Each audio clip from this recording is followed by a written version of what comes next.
LISA est un dispositif conçu pour repérer et comprendre les besoins et les forces des élèves afin de mieux accompagner leur bien-être et leur santé mentale. LISA est composée d'une plateforme numérique, d'un parcours de formation destiné aux enseignants et d'un réseau de collaboration multi-acteurs. Soutenu par l'État, le projet LISA France 2030 vise à améliorer le bien-être d'environ 70 000 élèves dans 190 établissements en France et à l'international. Le projet LISA se construit autour de la question essentielle de comment favoriser le bien-être de tous les élèves afin de leur permettre d'apprendre et de progresser ensemble en s'épanouissant. On voit bien évidemment que chaque élève est unique, qu'il a ses forces, qu'il a ses besoins spécifiques, mais qu'il évolue au sein d'un collectif, le groupe classe. Et le défi qui se pose aux enseignants au quotidien va vraiment être de pouvoir transmettre des connaissances, veiller à l'acquisition des connaissances et des compétences pour chacun de ces élèves au sein d'un groupe. Les statistiques sur la santé mentale montrent l'importance d'adresser ce sujet dans le cadre scolaire. Et c'est dans ce contexte que LISA intervient. Alors on a de nombreux dispositifs qui existent évidemment, au rang desquels les PAP qui accompagnent les élèves et qui exigent un diagnostic formel pour offrir un soutien. Mais on a aussi des élèves qui n'ont pas forcément ce type de programme d'accompagnement et qui ont également des besoins. Que proposons-nous concrètement ? LISA offre des formations, des outils et des ressources élaborés à partir d'une collaboration interdisciplinaire d'enseignants, cliniciens, chercheurs et ingénieurs. Grâce à cette co-construction, les ressources sont à la fois scientifiquement rigoureuses et adaptées à la réalité scolaire. Au cœur de cette initiative se trouve une plateforme numérique qui comprend un outil de repérage et une base de ressources qui propose des interventions concrètes à mettre en place dans la classe. Le questionnaire Facettes, qui comprend 12 questions, permet aux enseignants de faire une observation systématique et structurée de chaque enfant. À partir des réponses fournies au questionnaire, un tableau de bord individuel se génère et offre un résumé des forces et des besoins de chaque élève, ainsi que des suggestions pour les enseignants. Alors ces suggestions sont présentées sous forme de fiches simples et pratiques, prêtes à l'emploi. La base de ressources Lisapédia est quant à elle composée de toutes les fiches pratiques prêtes à l'emploi, ainsi que des hyperliens permettant d'accéder à des ressources externes, pédagogiques et théoriques.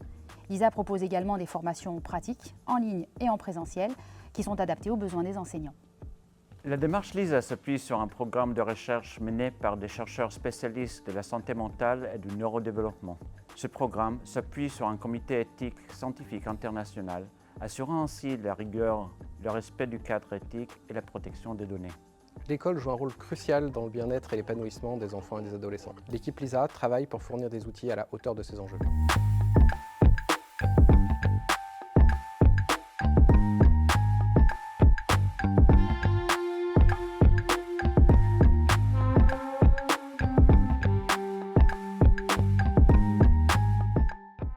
Et donc, sans plus tarder, je laisse la parole à Caroline, que nous allons accueillir aujourd'hui pour évoquer la question de la création d'un partenariat école-famille. Merci beaucoup, Caroline. Merci en tout cas de me permettre de présenter une partie de mes travaux ce soir avec vous. Donc j'interviens aujourd'hui pour parler du partenariat et de la façon dont on peut créer ce partenariat entre école et famille. Et je vais commencer, comme je le fais régulièrement, par me présenter brièvement pour que vous compreniez un petit peu l'angle avec lequel je pense les théories en sciences de l'éducation. À la base, je suis professeure des écoles. J'ai travaillé pendant 10 ans dans les quartiers nord de Marseille. Et c'est l'année de ma prise de poste que j'ai entamé mes études en sciences de l'éducation pour chercher en fait dans la théorie des solutions aux problèmes professionnels que je rencontrais tous les jours dans ma classe et que je n'arrivais pas à résoudre. Donc, je pense les théories vraiment comme des outils au service de la pratique, même si, selon moi, il va falloir développer la compétence de les transférer, car la théorie, ce que j'ai découvert dans mes études, elles n'ont pas été écrites pour apporter des solutions. Elles ne disent pas le vrai, elles ne dictent pas les pratiques. Et très souvent, en tant que professionnel, quand on a accès à cette théorie en sciences de l'éducation, il y a une frustration de se dire mais c'est pas comme ça en fait dans la vraie vie. Et c'est tout à fait exact. J'ai donc compris qu'elles allaient me servir de source d'inspiration et j'ai appris à les traduire en applications concrètes. Donc j'ai poursuivi un peu ce travail de découverte des théories en m'inscrivant en thèse et j'ai consacré mon sujet sur ma plus grande difficulté professionnelle qui était de faire face à l'excellence en éducation prioritaire. J'ai sorti un ouvrage qui résume mon travail d'investigation pendant 4 ans auprès de 2500 enseignants éducation prioritaire en élémentaire qui gèrent l'excellence mais aussi la difficulté, l'échec, les problèmes de de disciplines. Donc c'était vraiment passionnant. Et puis j'ai continué, j'ai passé le concours pour devenir enseignante-chercheuse à l'université. Et c'est là que j'ai découvert le volet formation. Les connaissances que je construis à partir de la recherche me permettent d'enrichir les enseignements que je fais à un public qui majoritairement se destine à devenir enseignant, CPE, mais aussi formateur d'adultes, ingénieur pédagogique, consultant, etc. C'est vraiment cette idée de l'utilité de la recherche et de l'expérience de terrain pour nourrir en fait cette transmission de certains savoirs et d'accompagner les personnes dans les différents contextes. Dernier point, et je pense que c'est aussi ce qui m'a amené à transformer mon approche de la recherche, et c'est de cette façon que je vais présenter mes travaux aujourd'hui, c'est un choix d'approche méthodologique. Là où au départ, je faisais des recherches sur un sujet, sur un environnement et sur des professionnels, j'ai basculé aujourd'hui sur ce qu'on appelle la recherche collaborative, c'est-à-dire je travaille avec des professionnels, avec des équipes qui identifient une problématique et qui souhaitent travailler avec la recherche parmi d'autres acteurs. Et donc, il y a vraiment dans mes travaux un ancrage au quotidien dans des espaces de transmission de savoir, que ce soit à l'école, des associations d'insertion professionnelle, même d'autres organismes de formation, pour que ce soit au service des professionnels. Et c'est vraiment la posture que je me propose de tenir pendant l'heure où nous sommes ensemble, si ça vous convient. Je vais proposer deux définitions pour qu'on puisse potentiellement en débattre, donc celle de la coéducation et celle de la relation école-famille. Et ensuite, j'illustrerai un petit peu ce point-là après avoir fait on va dire un rappel des bases sur le bien-être et la santé mentale des élèves pour voir comment justement le partenariat entre école et famille peut agir sur ce bien-être. Vous présenter plusieurs recherches, une que j'ai menée avec une équipe et une autre qui est faite par un de mes collègues chercheurs. Et ensuite, ceux qui le souhaitent pourront peut-être faire part d'expériences, d'expérimentations que vous avez vécues, savoir un petit peu comment vous vivez cette relation école-famille dans vos quotidiens respectifs. Et ça peut être intéressant si vous prenez le temps un peu de partager ça dans le chat, donc des choses qui fonctionnent. Et ça peut être super d'avoir ce moment après la présentation qui va durer une trentaine de minutes pour échanger sur vos pratiques, sur vos expériences, mais peut-être aussi des initiatives où vous trouvez que ça n'a pas forcément fonctionné, où il y a eu des choses qui ont un petit peu bloqué. Si vous arrivez à les décrire, eh bien, on pourra un petit peu en discuter ensemble après cette présentation. Voilà, donc comme point de départ, la définition de la coéducation que je reprends à Urtic Delattre, qui date de 2016, la coéducation peut être définie comme une relation entre éducateurs dits premiers, que sont les parents, et éducateurs professionnels qui agissent en parallèle et ou successivement, ou en tout cas en alternance avec les parents. Donc cette définition, elle montre bien qu'il y a une pluralité d'acteurs qui travaillent autour d'un objectif commun, au contact d'un même acteur principal qui est l'enfant, le jeune, l'apprenant, cet individu qui va même changer d'appellation en fonction des lieux dans lesquels il est. Et il est eh bien au cœur d'un processus d'apprentissage et d'éducation. Et on voit que toutes ces personnes qui gravitent autour de l'apprenant ne travaillent pas forcément ensemble. Ils peuvent travailler en alternance, conjointement, successivement, en parallèle. Et l'objectif de la coéducation, c'est d'améliorer le lien entre les différents acteurs dans le but d'améliorer la qualité de vie et d'apprentissage de l'apprenant. Cette définition, elle met vraiment l'accent sur l'importance et la qualité des rencontres à l'égard de la porosité des espaces d'éducation du jeune qui va en fait circuler dans des environnements divers et variés, qui va être au contact de personnes référentes également très diversifiées. Et donc, c'est vraiment sur ce jeu de lien entre ces espaces que cette notion de coéducation prend tout son sens dans l'idée de développer ce qu'on qualifie de continuité, de cohérence entre ces différents espaces. Donc, la spécificité, la complémentarité des statuts, des rôles, des compétences de l'équipe éducative au sens large et des parents sont vraiment les éléments essentiels de cette coéducation pour le parcours général du jeune, sa scolarité quand on pense à l'école, mais vraiment tout son parcours de vie justement dans ces différentes instances. Alors, après ça, cette notion de relation école-famille, première chose qui est à rappeler, c'est qu'elle fait partie des prescriptions institutionnelles. Donc, dans les textes institutionnels à destination de l'école, il est écrit que l'école et les familles collaborent et qu'il y a des espaces à créer, des temps d'échange à mettre en place pour construire cette relation école-famille.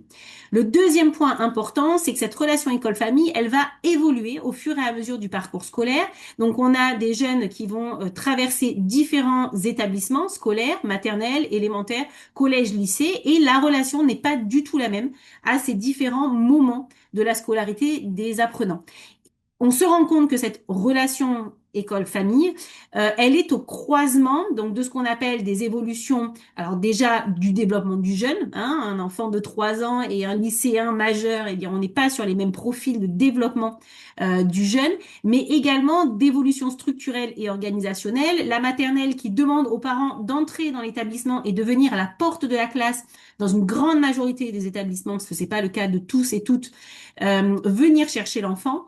Et ensuite, en élémentaire, où il y a une première distance, mais avec un contact qui peut rester un contact assez fréquent. Et puis, au fur et à mesure, l'organisation, la structure de l'établissement va imposer, en fait, des règles de fonctionnement qui vont avoir une influence sur cette relation école-famille. Et donc, ce qui va rendre difficile le travail, c'est comment, au croisement de toutes ces logiques, avec une évolution dans le temps, on va pouvoir construire cette relation, encore une fois, qui est indispensable et essentielle dans l'accompagnement du parcours de l'apprenant. Alors, pour essayer d'ancrer en tout cas une grille de lecture commune pour nous ce soir sur le lien entre la relation école-famille et bien-être des élèves, je me base sur un numéro spécial qui a été coordonné par, entre autres, Sylvain Connac, qui est sorti en 2023 sur le bien-être et la santé mentale des élèves et l'influence des relations au sens large. Donc, c'est un numéro qui est assez intéressant, mais qui focalise davantage sur les relations entre enseignants et élèves et sur les relations entre pairs, PAIRS, c'est-à-dire entre les élèves entre eux. Donc, il ne travaille pas forcément sur l'axe famille, mais donc on va faire le prolongement ce soir ensemble. Dans ce numéro spécial, il est fait référence aux travaux de Riff en 2014 qui identifient 6 composantes du bien-être psychologique chez l'enfant. Donc, ce bien-être, on peut l'étudier du point de vue de l'autonomie, de la maîtrise de l'environnement, de la croissance personnelle, des relations positives avec les autres, des buts dans la vie et de l'acceptation de soi. On va voir qu'en travaillant sur la relation école-famille, première des choses, c'est que le jeune va pouvoir travailler sur la maîtrise de son environnement. Les environnements scolaires et familiaux sont des environnements qu'il occupe de façon très importante dans son quotidien de vie. Et il est nécessaire qu'il y ait des ponts entre ces deux environnements pour que le jeune puisse stabiliser son environnement quotidien. Alors attention, je dis bien faire des ponts, je ne dis pas qu'il est nécessaire que l'environnement familial et l'environnement scolaire soient identiques. En aucun cas, c'est l'attendu et l'attente du travail de la relation école-famille. Le jeune a la capacité de s'adapter à des environnements différents. En revanche, il est en difficulté si les environnements dans lesquels il évolue n'ont pas de lien et de contact, c'est-à-dire il ne voit pas de pont, c'est-à-dire de passerelle, de possibilité de communication entre les deux. Donc, ce qui importe sur cette idée de relation école-famille, c'est vraiment la porosité des deux environnements. On peut communiquer, on peut se rencontrer, on peut échanger, mais pas du tout, on essaye de créer des environnements identiques parce que ce n'est pas l'objectif de cette relation école-famille. C'est vraiment un objectif de créer du lien et que le jeune puisse voir que ces environnements dans lesquels il évolue, eh bien, sont connectés. Peu importe de quelle façon, mais sont connectés et ont cette possibilité de lien et donc de pouvoir passer de l'un à l'autre. La deuxième composante sur laquelle la relation école-famille va pouvoir jouer sur le bien-être des élèves, c'est les relations positives avec les autres. À partir du moment où le jeune a besoin d'avoir des relations positives avec les autres, s'il voit les composants, donc les personnes qui composent ces deux principaux lieux de développement que sont l'école et la famille, avoir des relations positives, eh bien c'est ce qui va aussi inspirer lui son rapport au monde et son rapport aux autres. Alors maintenant, comment, donc on va essayer de rentrer un petit peu plus dans le détail sur comment créer un partenariat entre école et famille. Pour cela, je vais vous proposer de rentrer un petit peu plus longuement, on va dire, dans la description une recherche collaborative que je réalise avec une équipe.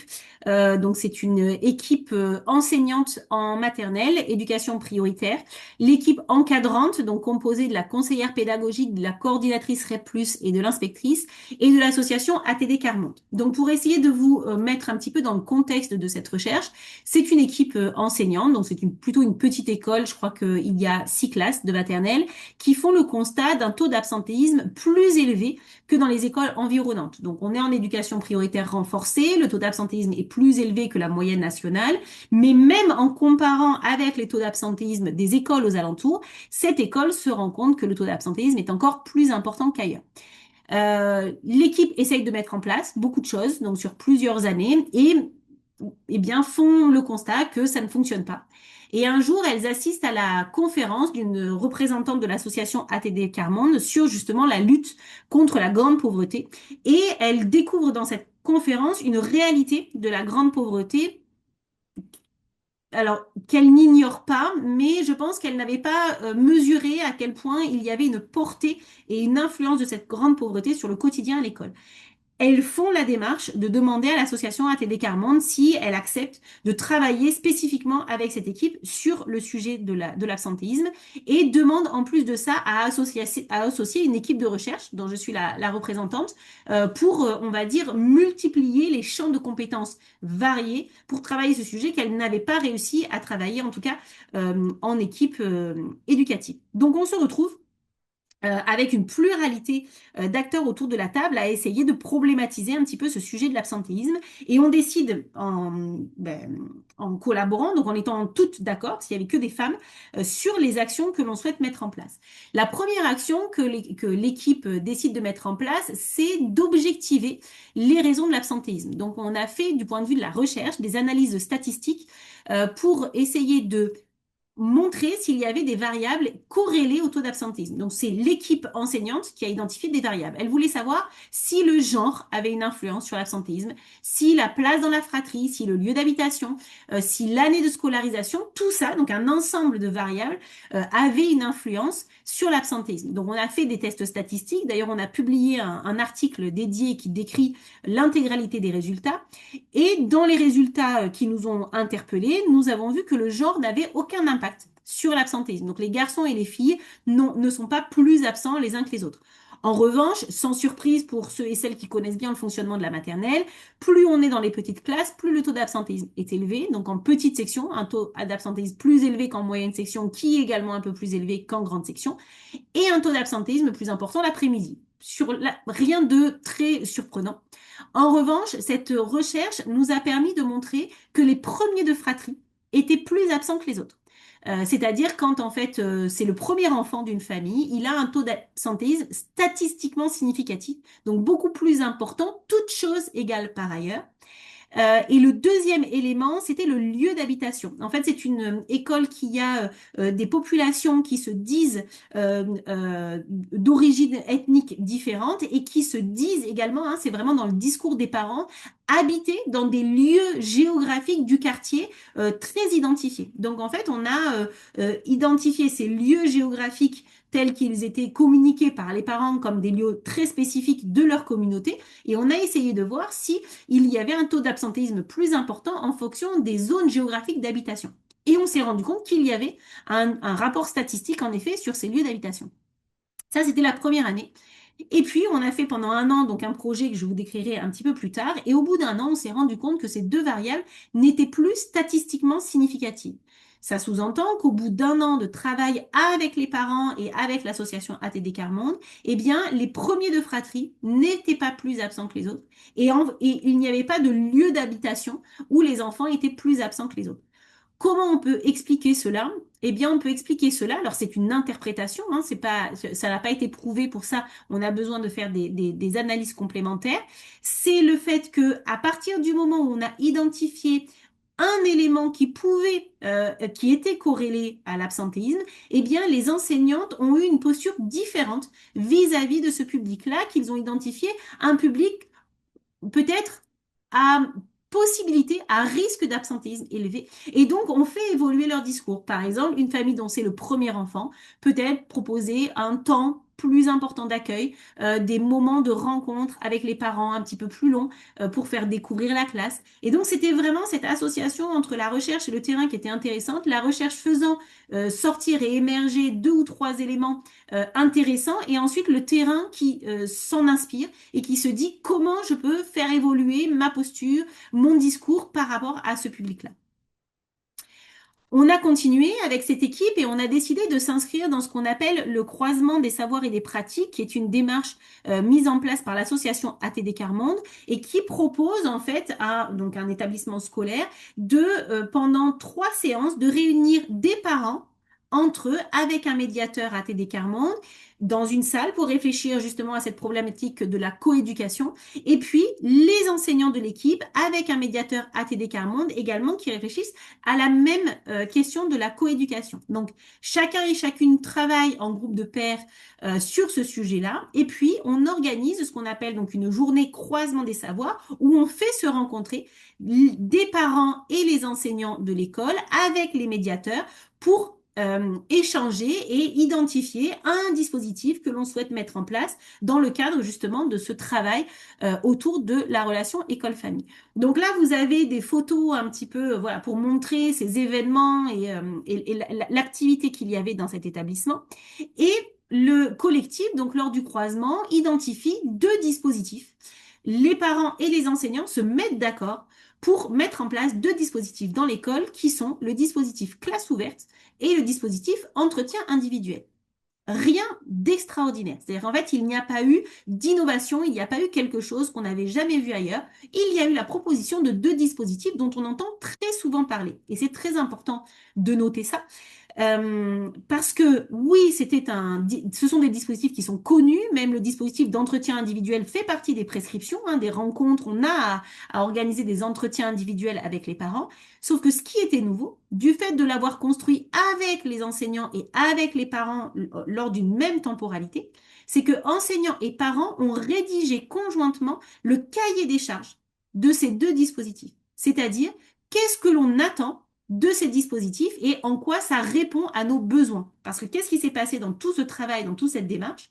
C'est que les enseignants ont verbalisé leurs besoins, les parents ont verbalisé leurs besoins et on a essayé de trouver un dispositif qui réponde aux besoins de chacun. Quel est le résultat de la mise en place de ces dispositifs? Donc pendant 1 an, la recherche a été présente pour évaluer la qualité de ces dispositifs. Pour le dispositif visite de classe, 75% des familles sont venues à l'une des 2 visites.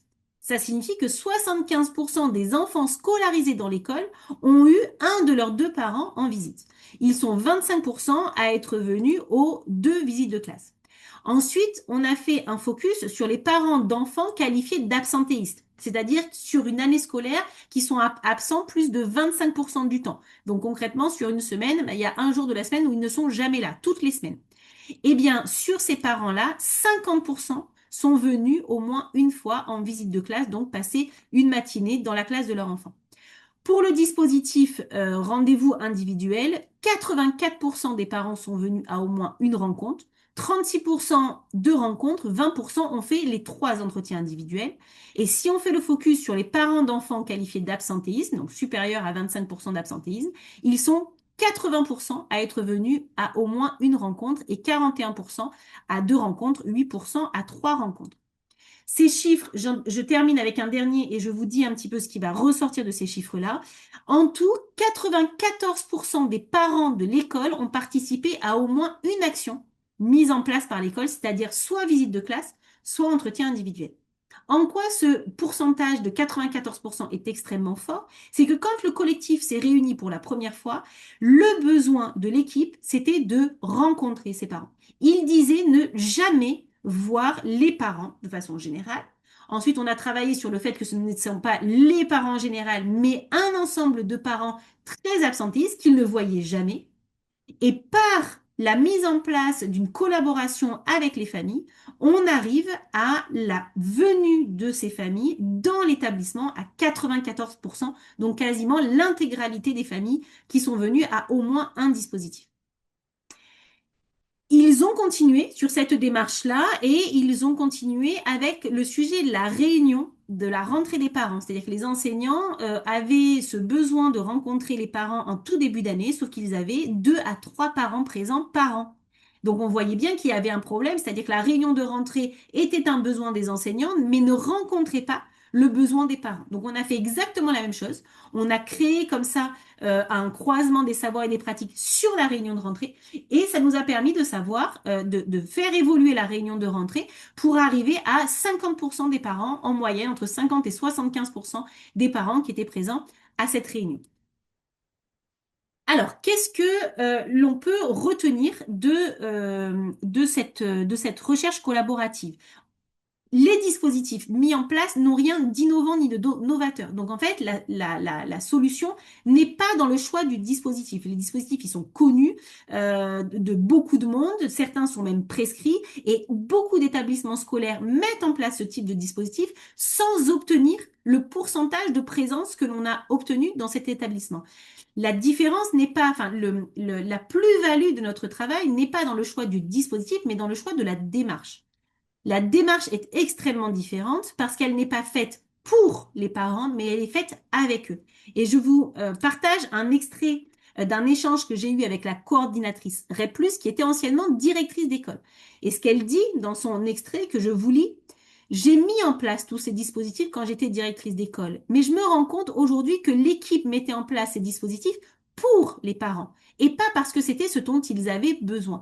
Et ce témoignage de cette coordonnatrice est extrêmement fort parce qu'elle s'est énormément impliquée en tant que directrice d'école avec son équipe pour justement améliorer la relation école-famille. Et elle le dit elle-même, elle se rend compte que sa posture était de trouver des solutions pour les parents et non de réfléchir aux besoins que les parents avaient. Donc cette démarche de travailler avec les parents, à la différence de décider au sein de l'équipe éducative ce qui est bon pour eux, c'est de leur demander réellement de prendre leur temps, le temps de leur demander quels sont leurs besoins et de voir comment, en respectant également les besoins des enseignants, comment on peut mettre en place un dispositif qui réponde aux besoins des parents. Et ce que les parents disent dans les différents entretiens que l'on a menés pré- et post-dispositif, c'est que si un dispositif répond à leurs besoins, ils y participent, mais quand il y a des choses qui sont organisées qui ne répondent à aucun de leurs besoins, eh bien en fait, ils ne ressentent pas le besoin d'y participer, et ce que l'on peut comprendre tout à fait. Deuxième point, très important, enfin qui vient un peu illustrer ce que je viens de dire, c'est vous pouvez retrouver, donc c'est une interview de Gilles Monceau, je vous ai mis le lien si ça vous intéresse, qui dit l'important est de diffuser les expériences pédagogiques parce que ça permet d'en inspirer d'autres, ce qui est différent de répliquer. Donc là, j'insiste énormément, dans ma présentation, je ne suis pas du tout là pour présenter un modèle, quelque chose qu'il faut dupliquer et que ça fonctionnera, parce que ça ne fonctionne pas comme ça. Chacun et chacune d'entre vous, vous vivez, vous travaillez, vous êtes au quotidien dans des contextes qui sont extrêmement spécifiques. Donc, les besoins qui ont été verbalisés par les parents de cet établissement et par les enseignants de cet établissement ne sont pas transférables à vos contextes. Donc, c'est vraiment sur cette idée de démarche pour voir si ça peut vous inspirer et je serais vraiment intéressée si certains et certaines d'entre vous ont des expériences à partager. N'hésitez pas à les décrire dans le chat. Je pourrai y revenir avec Antonina juste après quand on sera sur le temps des échanges. Je pense que j'ai un petit peu de temps, donc je continue. Deuxième point qui revient très souvent sur le sujet de la relation école-famille, c'est comment intégrer les pairs, P-E-R-E-S cette fois-ci. Souvent, les équipes qui mettent en place des dispositifs de relation école-famille, eh bien, ont plutôt une adhésion de la part des mères d'élèves et n'arrivent pas forcément à être au contact avec les pères d'élèves.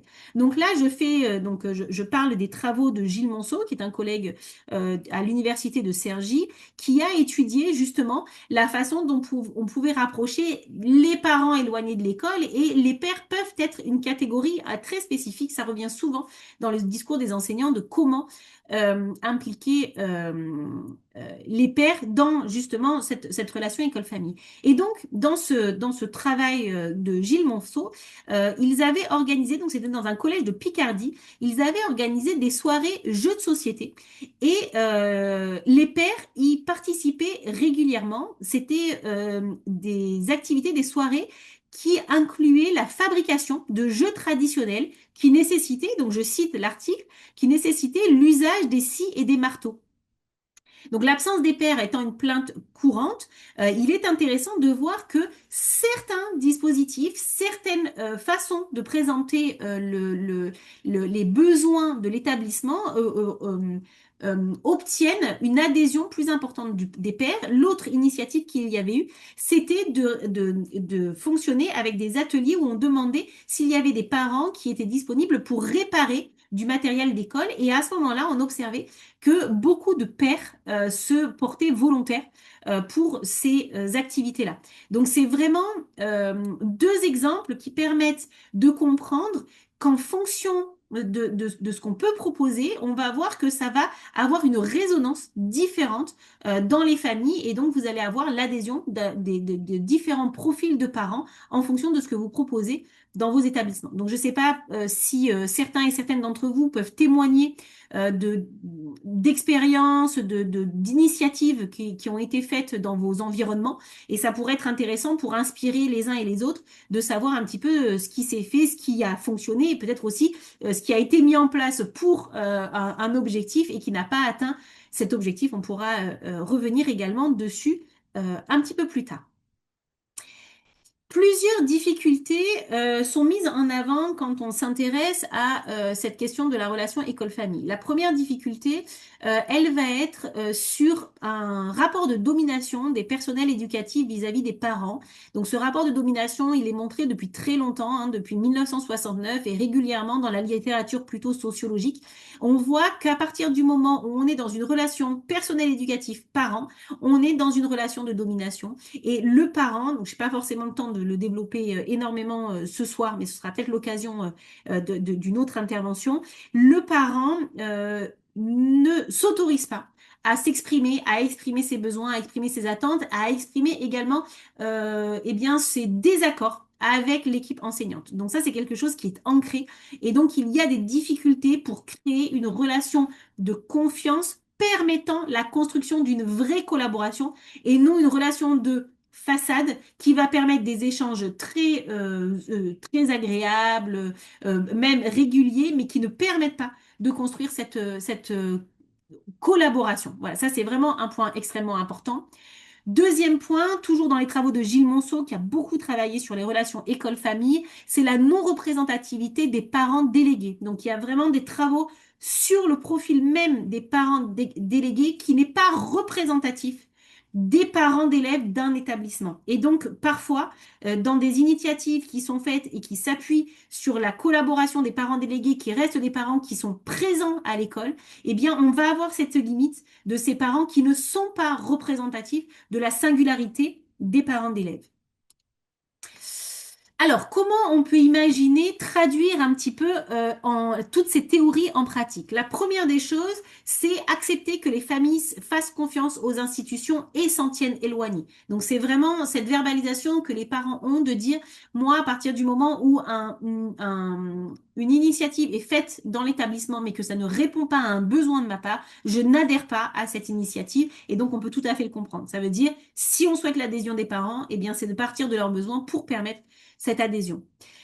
La deuxième chose extrêmement importante, c'est de conforter les parents dans leur premier rôle d'éducateur et c'est là-dessus que j'ai commencé l'introduction. Les éducateurs premiers sont les parents et il y a le travail de l'équipe de CONUS dont je pourrais vous donner la référence si après on a la possibilité de vous faire parvenir des liens qui montrent comment une relation entre un parent et un enseignant va complètement dégrader la confiance que la mère a en elle-même et la confiance que la mère a en l'enseignante, justement parce qu'elle n'est pas confortée dans son rôle d'éducatrice et première éducatrice de son enfant. Alors, le troisième point revient un petit peu sur le premier, respecter l'envie et le droit de ne pas participer. Donc, encore une fois, on a beaucoup travaillé avec les enseignantes qui vivaient comme un échec le fait de proposer 2 visites de classe, d'avoir 75% des parents présents à la première visite de classe et seulement 25% des parents à la deuxième. Eh bien, quand on interroge les parents, ils disent que la première visite de classe a répondu à leurs besoins et les a rassurés sur les points sur lesquels ils avaient besoin d'être rassurés. Ils n'ont pas besoin d'une deuxième visite. Par contre, pour les 25% qui sont venus à la deuxième visite, eh bien, cette deuxième visite répondait à d'autres besoins. Donc, c'est important également de ne pas voir la non-participation des parents comme un échec. Ce quatrième point, c'est peut-être celui qui est le plus important, expliciter les besoins de l'institution et écouter les besoins exprimés par les familles. C'est vraiment la démarche qu'on a mis en place dans notre travail de recherche et qui a permis d'arriver à cette adhésion importante de la part des différentes équipes. Et enfin, le dernier point, et ça, c'est particulièrement difficile quand on est professionnel parce que ça veut dire se dégager du temps. Et le temps est une denrée extrêmement précieuse avec beaucoup, beaucoup de contraintes, mais essayer de travailler entre professionnels en analyse de pratique. Et c'est aussi pour ça que, à plusieurs reprises, je vous propose de partager des initiatives qui ont été faites dans vos établissements, parce que c'est aussi prendre le temps de dire ce qui a fonctionné, ce qui n'a pas fonctionné, et voir comment on peut s'inspirer mutuellement pour mettre en place de nouvelles choses. Je terminerai ma présentation avec ce schéma que j'ai pris sur un autre modèle qui n'est pas forcément qui n'est pas le modèle scolaire mais qui est le modèle médical. Donc je ne fais pas du tout d'amalgame entre les enfants et leur famille et le monde médical, c'est juste le schéma en lui-même qui m'intéresse. Donc en enlevant un petit peu comment ça s'appelle, la légende qu'il y a en dessous. L'école, il y a très longtemps, avait cette posture de paternalisme, c'est-à-dire les membres éducatifs se réunissaient entre eux et ensuite disaient ce qui était bon pour l'élève et la famille, et avec vraiment cette position justement dominante qu'on qualifie de paternaliste. Et puis, la relation école-famille, elle évolue et il y a eu cette envie de centrer, de mettre l'enfant et sa famille au centre des préoccupations des équipes éducatives. Et aujourd'hui, en fait, on aimerait tendre vers ce qu'on appelle le partenariat, c'est-à-dire qu'on ne met pas l'enfant et sa famille au centre des préoccupations d'un ensemble de professionnels qui s'interrogent et qui se posent la question de ce qui est bon pour eux, mais en fait, on les met autour de la table avec l'ensemble des partenaires éducatifs pour réfléchir ensemble à ce qui est nécessaire et ce qui va permettre d'améliorer la scolarisation des élèves. Voilà, je vous remercie pour votre attention. Je pense, Andonina, avoir respecté à peu près le temps qui m'était imparti et on peut peut-être voir si jamais il y a eu des partages dans le chat ou si vous avez des questions, des remarques, c'est avec grand plaisir. Merci beaucoup, Caroline, pour cette intervention très riche. Donc, comme ça a été très bien dit par Caroline, voilà, n'hésitez pas à poser vos questions, voire à nous partager vos retours d'expérience sur ce qui a été présenté par Caroline. Par exemple, sur l'impact, enfin, en tout cas vos expériences par rapport à l'implication des pairs, notamment dans la création de ce partenariat école-famille. En attendant que euh, chacune puisse mettre un petit peu ses questions, ses témoignages dans le chat. Caroline, peut-être une question sur la différence, en tout cas la distinction et les difficultés qui peuvent être rencontrées à l'école sur la représentation des parents d'élèves, donc notamment au travers de la figure des parents délégués. Est-ce que vous pouvez nous en dire un petit peu plus là-dessus? Alors oui, ce qu'a montré les travaux de Gilles Monceau et ce qu'on retrouve hein, également quand on est sur ces questions, quand on échange un petit peu avec des équipes éducatives, la première chose, c'est que dans une majorité d'établissements, il est très difficile de trouver des parents délégués. Il y a même des établissements qui n'en ont pas. La plupart du temps, parce qu'on a besoin, parce qu'on a envie aussi d'avoir des représentants de parents dans les différentes instances, eh bien, ça va être les enseignants ou les chefs d'établissement qui vont aller voir des parents pour leur demander s'ils veulent être parents délégués. Et en fait, déjà spontanément, les équipes éducatives vont se tourner vers des parents avec lesquels ils ont des contacts plutôt faciles et qu'ils voient déjà. On va pas solliciter quelqu'un qu'on ne voit pas. Donc déjà, ce sont des parents qui sont plutôt présents à l'école, qui ont plutôt une facilité de communication avec les enseignants. Donc ça va déjà être un premier biais de sélection. Et attention, hein, je ne dis pas du tout que c'est bien ou c'est mal, il n'y a pas de jugement de valeur, c'est un constat, c'est une description de la réalité. Les parents délégués sont plutôt les parents qui se rapprochent déjà qui sont plus proches des enseignants, même d'un point de vue socio-professionnel, d'un point de vue culturel. Ce sont vraiment des parents qui sont beaucoup plus proches de tout ce qui est fonctionnement de l'école, habitude de l'école. Et donc, ces parents-là ne sont pas représentatifs de tous les parents, mais c'est très difficile d'avoir cette représentativité, mais ils peuvent être aussi éloignés de certaines catégories de parents qui ne se reconnaissent pas auprès de ces parents délégués. Donc, si encore une fois, on a cette volonté de traduire la théorie en pratique. L'idée n'est pas du tout de dire qu'il ne faut pas essayer de chercher des parents délégués pour représenter, etc., mais d'être conscient que les parents délégués ne sont pas représentatifs de l'ensemble des parents et qu'on peut essayer de mettre en place d'autres choses pour essayer de toucher d'autres profils de parents. Voilà, c'est vraiment, à mon avis, la façon dont on peut s'inspirer de ce travail autour des parents délégués. Merci Caroline pour cette réponse. Je vois qu'il y a une question dans le chat de Margot qui est tout à fait d'accord avec la présentation et qui nous parle de la difficulté d'avoir accès aux parents les plus éloignés. Un petit peu comment recueillir justement leurs besoins.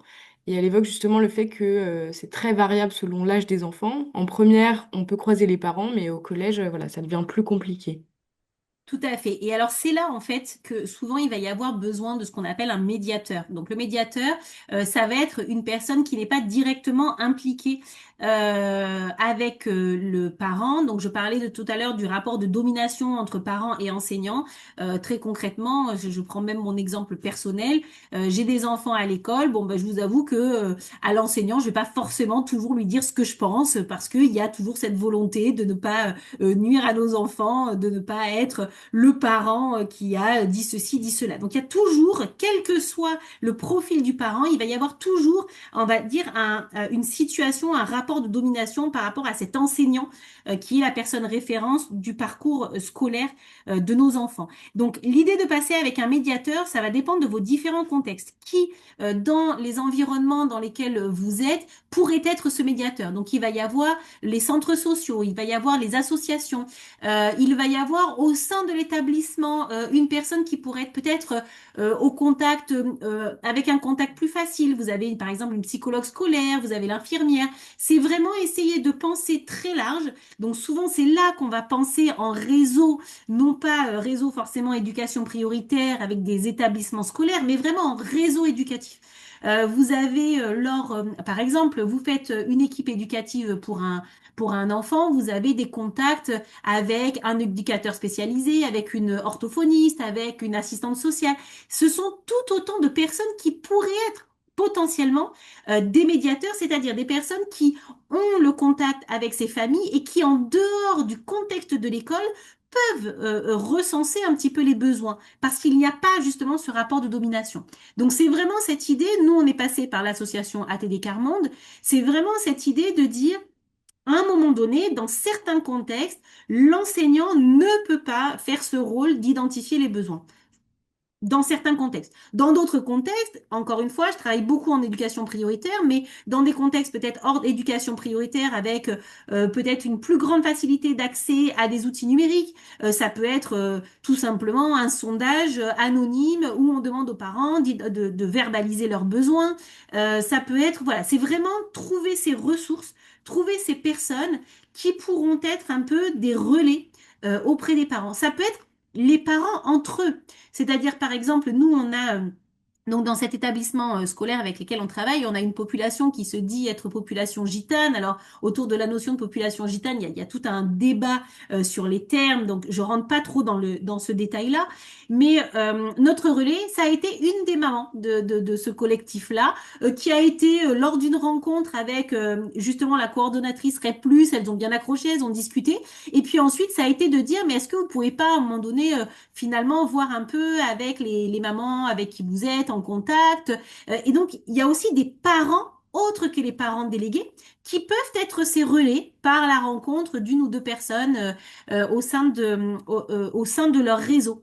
Donc, pour essayer d'être très clair sur votre réponse, sur la question que vous avez posée, c'est de garder à l'esprit qu'on peut tous et toutes être médiateurs ou médiatrices. Ça peut être par exemple un enseignant de l'année précédente. Vous parliez tout à l'heure au collège, ça peut être les enseignants d'élémentaire qui ont parfois des contacts parce qu'ils ont les petits frères et les petites sœurs, donc qui ont un contact un peu plus régulier, un peu plus fréquent lors des sorties scolaires, par exemple. Vous voyez, c'est vraiment d'inclure ça en fait dans votre réflexion au quotidien, de dire à quel moment, par quel biais, je peux prendre le temps de connaître les besoins de telle ou telle famille et ainsi essayer d'identifier ces personnes relais.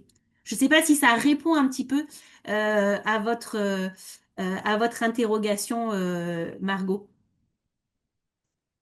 Je crois qu'elle a répondu que oui, et elle vous remercie aussi.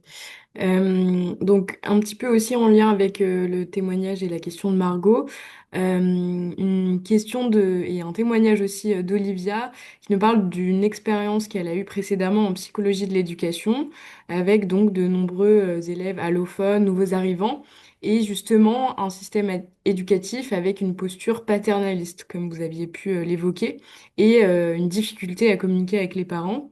Du coup, justement, elle pose la question de savoir comment faire, comment travailler avec des parents qui sont issus d'autres cultures et éventuellement adapter l'accompagnement. Alors, on va être un petit peu dans la même démarche. Encore une fois, hein, vu que je suis pas dans vos contextes, c'est difficile pour moi d'être extrêmement précise, mais j'essaye de donner des exemples concrets. Souvent, quand vous êtes avec des personnes, donc des élèves allophones, nouveaux arrivants, vous allez avoir ces parents qui vont être avec une personne référente régulièrement. Parfois, cette personne référente, vous allez pouvoir avoir une communication un petit peu plus fluide avec cette personne plutôt qu'avec le parent, justement par rapport à des différences de langue qui peuvent rendre difficile la communication.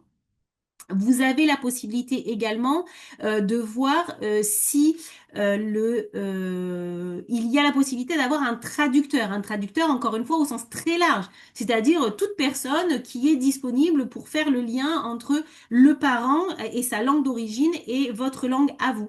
Vous avez également, mais de façon presque bricolée, l'utilisation de tout ce qui est intelligence artificielle pour la traduction. Aujourd'hui, on a la possibilité d'avoir un peu toutes les langues qui peuvent être utilisées pour communiquer.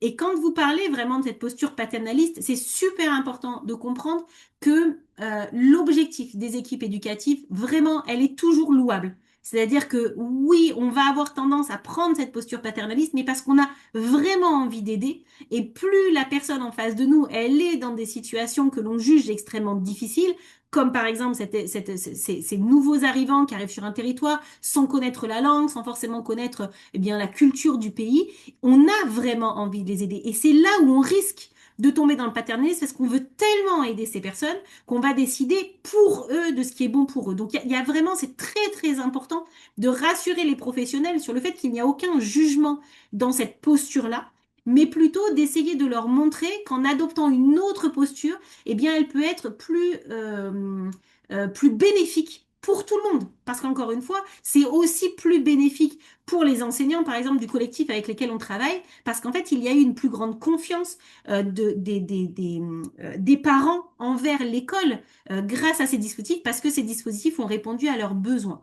Donc, avec ces postures-là, vous pouvez passer donc soit par des traducteurs, que ce soit dans l'environnement du parent, demander s'ils ont quelqu'un voilà, qui peut un petit peu être présent, faire la traduction. Souvent, vous allez avoir des personnes dans le quartier qui vont pouvoir jouer ce rôle-là. Dans des associations également, vous avez des personnes qui peuvent jouer ce rôle-là. Euh, voilà, c'est un petit peu les idées que j'ai. Est-ce que ça répond, Olivia, un petit peu à ce que vous disiez ou vous pensiez à d'autres choses?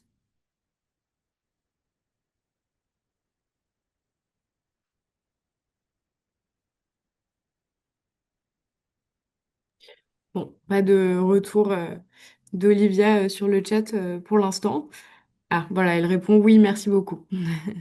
En tout cas, il nous reste encore un petit peu de temps pour des questions et pour un petit peu discuter de vos retours et partage d'expérience avec Caroline, donc n'hésitez surtout pas.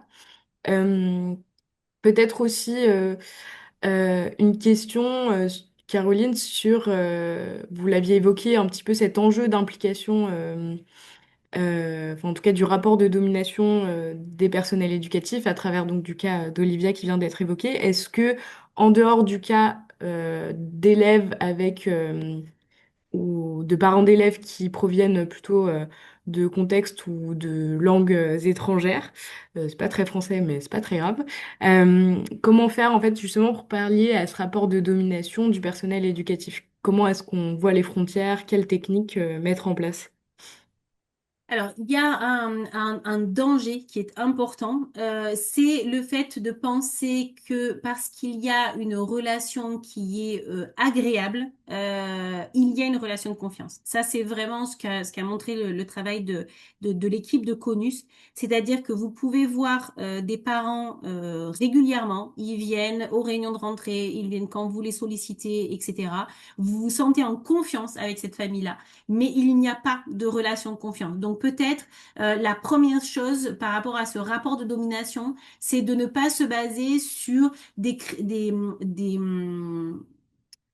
indicateurs visibles qui peuvent en fait nous faire imaginer une relation qui n'est pas telle qu'elle l'est réellement. Donc ça, c'est une première chose, c'est de se dire, est-ce que le parent, il a la possibilité justement d'exprimer ses besoins, ou est-ce que finalement c'est plutôt une relation descendante, ou c'est plutôt moi en tant qu'enseignante qui vais parler, qui vais dire ce qu'il faut faire, qui va apporter des conseils. Ça, la notion de conseil, elle est très difficile parce que les parents sont en demande de conseils de la part des enseignants, mais la plupart du temps, quand les enseignants répondent à ce besoin de conseil, il n'y a pas forcément d'adéquation entre les conseils qu'ils donnent et ce que les familles sont capables d'appliquer dans leur quotidien. Donc, ce que j'essaye le sujet sur lequel j'essaye d'alerter les équipes éducatives, c'est le fait de bien faire attention quand on est dans une relation avec les familles, que cette relation permette aux familles d'exprimer leurs besoins, d'exprimer des difficultés, mais surtout d'exprimer leurs désaccords. Le travail dont je vous parle, c'est une enseignante qui va donner des conseils et une parent qui dit aux chercheurs, ces conseils, ils n'étaient pas adaptés à mon enfant, ça marchait pas bien. Mais elle n'a jamais réussi à le verbaliser à l'enseignante parce qu'elle n'a pas senti qu'il y avait l'espace pour verbaliser ça.